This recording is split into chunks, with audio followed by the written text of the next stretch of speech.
It was a normal morning, cold, quiet. The air felt heavy, like it carried secrets. Outside the gates of an old rehab hospital, people started gathering. No one said anything loud. There were no signs, no music, no stage, just people waiting. Some came holding photos of loved ones. Some wore medals on their coats. Others stood close together, holding hands. Most didn't even know why they were there. Someone had whispered, "Something special's happening today." And that was enough. There was no press, no flashing lights, just soft murmurs. A nurse in her uniform stood near the gate. She had worked at the hospital for years. She had seen many days like this, quiet, forgotten. But today felt different. Her hand shook a little, and she didn't know why. Then it happened. A simple black car turned the corner. Slowly, no guards. No noise. Just a car. People stopped talking. The engine stopped, and from that car stepped out Prince William, and then Princess Kate. At first no one moved. It was too sudden, too real, too unexpected. A small gasp passed through the crowd. A man took off his hat. A woman covered her mouth with both hands. A child whispered to her mother, "Is it really them?" They weren't wearing crowns or fancy clothes, just coats, smiles, and eyes that looked into the crowd with kindness. They didn't wave like royalty.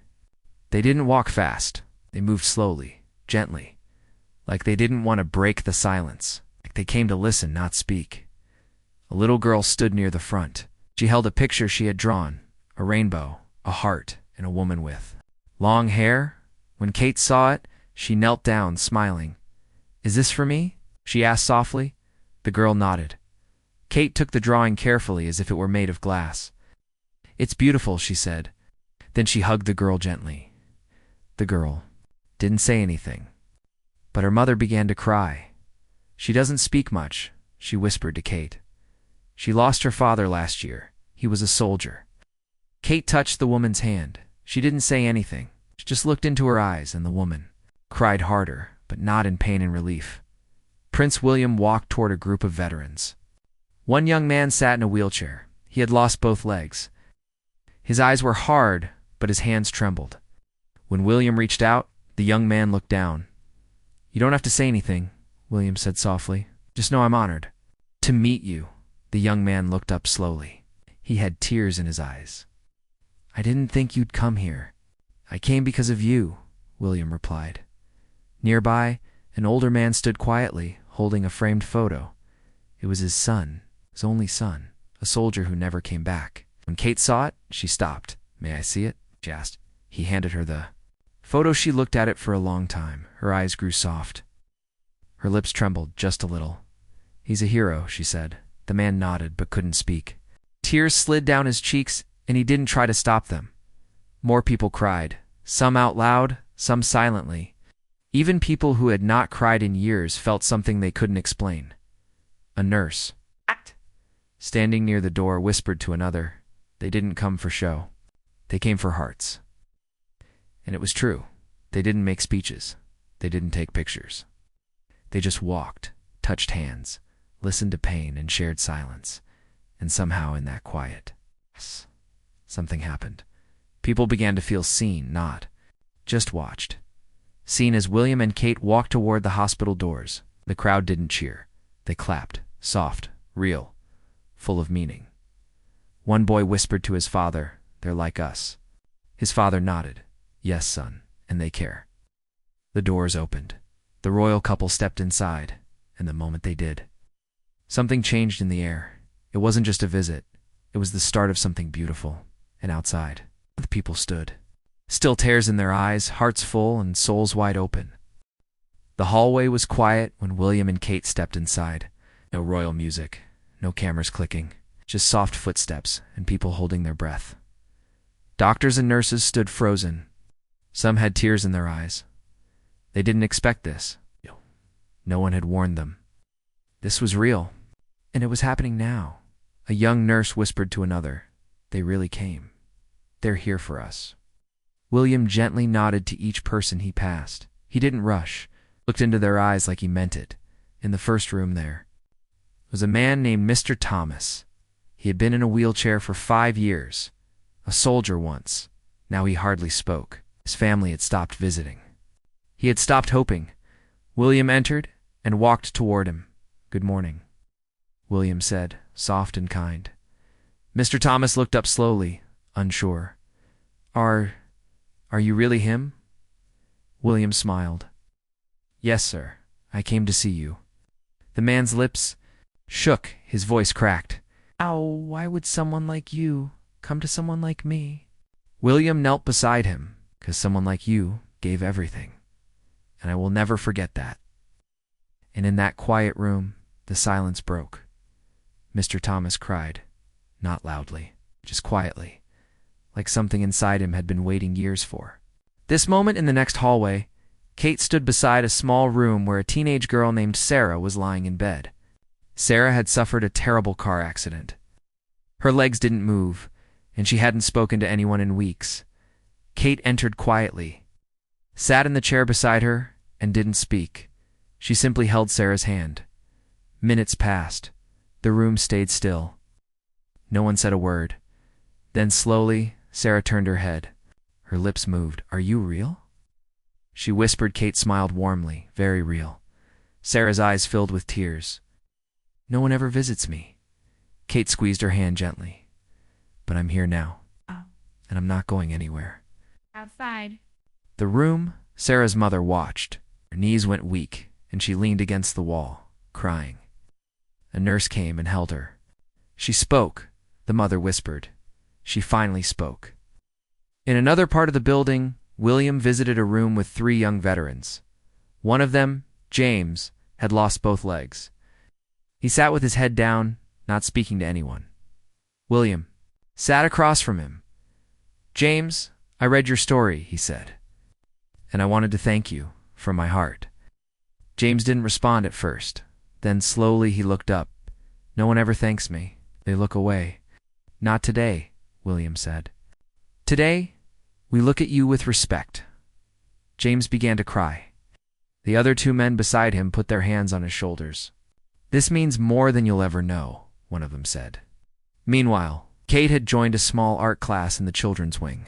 The kids were painting rainbows and stars. One girl named Amira drew a heart and wrote one word inside it. "Hope," Kate asked. "Can I hang this somewhere special?" Amira nodded. Kate took it and placed it on the hallway wall. Now everyone who walked by would see it.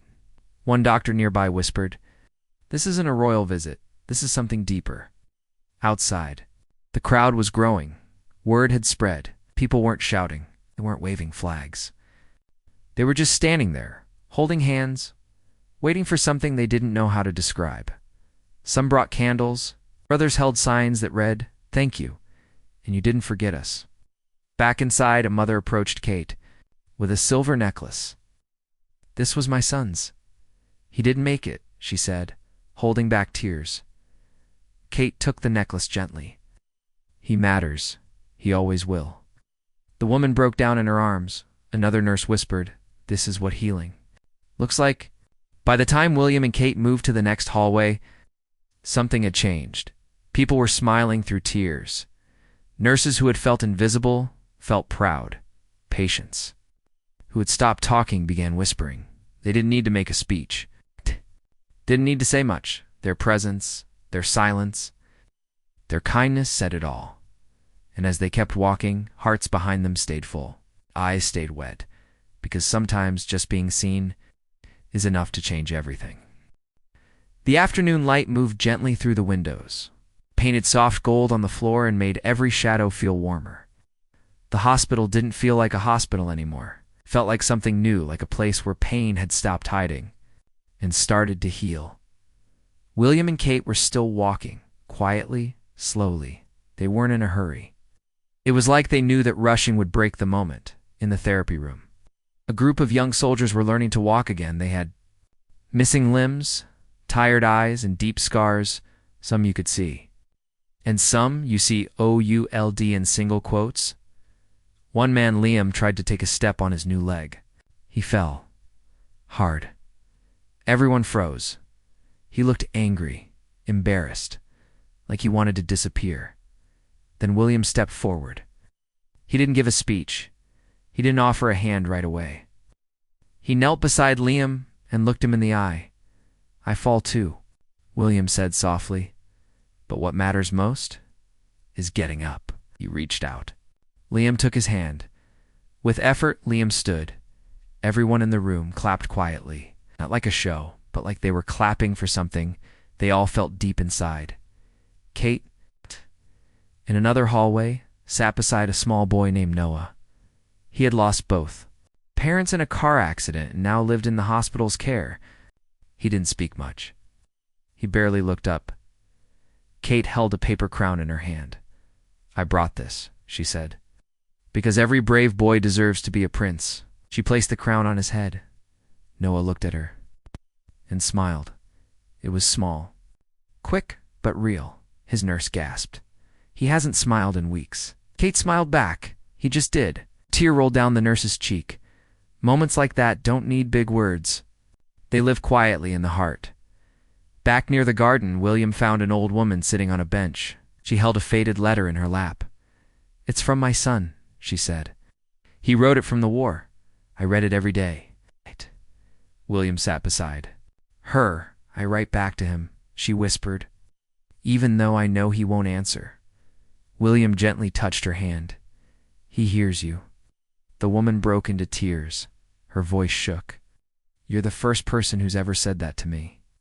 Behind them, a small group of nurses stood watching. One whispered, "This isn't a visit. This is love in action." In the activity room, Kate joined a group of children painting. One little girl showed her a picture of the hospital with hearts around it. "Do you like living here?" Kate asked softly. The girl nodded. "But I miss my mom." Kate gave her a hug. "She would be proud of your smile." The girl hugged back tightly and whispered, "Can you come every day?" Outside, the crowd had grown even larger. No shouting, no pushing. Just people standing quietly, watching the doors and windows, hoping to feel something. Some people held candles. Some held signs. But most just stood still waiting, feeling. One boy on his father's shoulders held a small sign that said, "Please, don't leave." Back inside, William and Kate walked hand in hand through the hallway. A man stepped forward and said, "Thank you for coming." William stopped. "Thank you for being here." People gathered around. A girl who hadn't spoken in weeks whispered, "They care." A father held his daughter's hand tighter and said, "They didn't just visit. They made us feel human again." Even the walls of the hospital seemed to listen.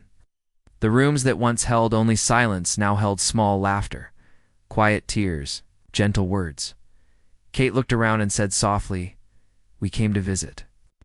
One's being changed. And that was true. What started as a quiet day had become something unforgettable.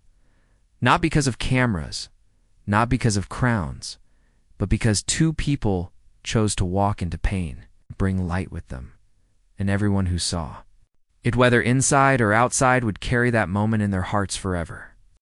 The sky was turning soft orange as the sun began to set. Warm light filled the hospital hallways like a gentle goodbye hug. Even the air felt quieter now, as if the building itself knew something special was coming to an end. But no one was ready to let go. Patients, nurses, and family members gathered in the main hallway. Some were standing, some in wheelchairs. A few were still holding hands. No one spoke loudly. They just waited, eyes full of emotion, hearts heavy but open. William and Kate stood at the far end of the hallway. They looked around slowly, taking in every face, every tear, every small smile. Kate walked over to a girl holding a stuffed animal. It was old and torn, but loved. "This is my friend," the girl said shyly. Kate knelt down and smiled. "Looks like he's helped you a lot," the girl nodded. "Keeps me brave." Kate gently hugged her. "And today, you helped me be brave too." Not far away, William stepped into a quiet side room. A nurse had placed a memory book on the table, a simple notebook, where people could write their thoughts. William picked up a pen and wrote slowly, "To the brave hearts we met today, Thank you for reminding us what true strength looks like. We will never forget you." He closed the book gently, as if sealing a treasure. Then he turned, and something unexpected happened. A man stepped forward from the crowd. His eyes were full. His voice shook. "My son died in service, and I've never been able to talk about it." William walked over, stood still, waited. The man reached into his coat and pulled out a small dog tag. "He wore this every day," he said. "I want you to have it." William didn't speak, took the tag in both hands, then looked into the man's eyes and said, "I will carry this with honor." The man broke into quiet tears, and William gently hugged him, strong and real. In that moment, a boy began singing softly. Just one voice, then another joined, and another the hallway. Filled with the gentle sound of "God Save the King." It wasn't loud. It wasn't perfect. But it was full of heart. People outside heard the sound. They joined in too. It felt like something old and sacred was coming alive again. Kate looked around, her eyes shining with tears. She leaned toward William and whispered, "They didn't just open their doors. They opened their hearts." Outside, the crowd stood still as William and Kate walked toward the exit. A young boy held up a sign. "Thank you for seeing us." A girl handed Kate a small handmade flower. "So you won't forget," she said. "I never will," Kate whispered. People clapped, slow, steady, emotional. Some had hands over their mouths. Some were crying. Others just stood frozen in wonder as William and Kate stepped into the fading sunlight. The golden light wrapped around them like a warm goodbye. They turned one last time and looked at everyone. No words, just eyes full of love. Then they got into the car and it slowly pulled away. No one moved for a long time. They just stood there, watching the car disappear, because something inside them had changed. People hugged each other. Nurses wiped their faces. Children waved toward the sky. The hospital wasn't just a building anymore. It was a place where something holy had happened. Later, a doctor wrote on a whiteboard by the front desk. They didn't bring cameras. They brought care. And someone added below it, "We'll never forget the day they came and we felt human again."